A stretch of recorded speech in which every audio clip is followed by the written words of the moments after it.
कहते हैं भगवान के घर में देर है अंधेर नहीं, या फिर यूँ कहा जाता है कि सच कभी नहीं हारता। गर्चे वो वक्ती तौर पर कमज़ोर नजर आता हो, बुराई उस पर गालिब आ रहा हो, दिख रहा हो कि बुराई जीत रहा है, लेकिन फाइनली सच की ही जीत होती है, सच ही जीतता है। अब देखिए ना, बिल्किस बानो केस है देश के चर्चित केसों में से एक केस है। तफसील कुछ यूँ कि 2002 गुजरात राज्य में बिल्किस बानो नामी मुस्लिम महिला का गैंग रेप हुआ था, जिनमें कई आरोपी दोषी ठहराए गए थे। उनको जेल भी हुआ, लेकिन फिर देश की हवा बदली, गवर्नमेंट चेंज हुई, सेंट्रल गवर्नमेंट के तौर पर वही इंसान चुने गए, पीएम बनकर वही इंसान आए जिनके दौरे हुकूमत में, जिनकी मौजूदगी में ये घटना हुआ था। 2014 के बाद फसा में एक मरतबा हवाओं की गर्दिश आई और धार्मिक राजनीति चल पड़ी।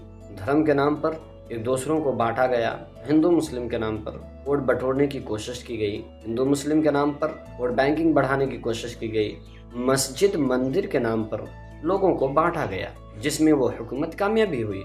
आज दिख रहा है उसका असर कि देश जा रहा है किस तरफ। इस हिंदू मुस्लिम राजनीति की चपेट में इंडियन जस्टिस, जो कि कानून के मुताबिक होता है, उन पर भी असर पड़ा और वो भी एक तरफ झुकते नजर आए।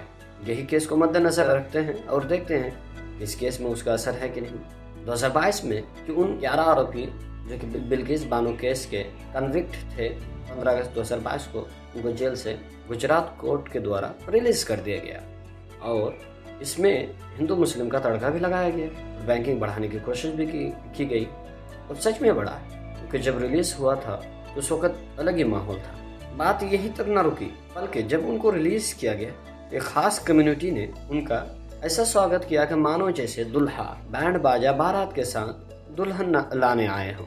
गले में माला पहनाया गया, उन पर फूलों की वर्षा की गई और मिठाइयाँ बांटी गई, लोगों में तकसीम की गई। और ये उन लोगों की खातिर किया गया था जो लोग किसी महिला के, किसी औरत के गैंग रेप करने में शामिल थे या गैंग रेप के दोषी थे। और उस देश में किया गया जिस देश में औरत को देवी के स्वरूप मानी जाती है, लड़कियों को देवी के स्वरूप मानी जाती है, उस देश की बात कर रहा हूँ मैं। लेकिन कहते हैं ना कि भगवान के दर में देर है अंधेर नहीं। ट्रूथ हारता हुआ दिख रहा था, लेकिन फाइनली उसकी जीत हुई।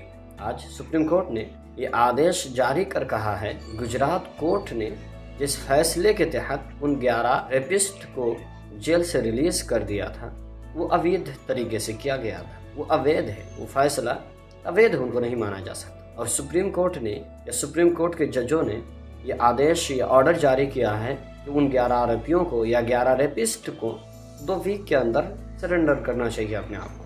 ये सुप्रीम कोर्ट का आदेश।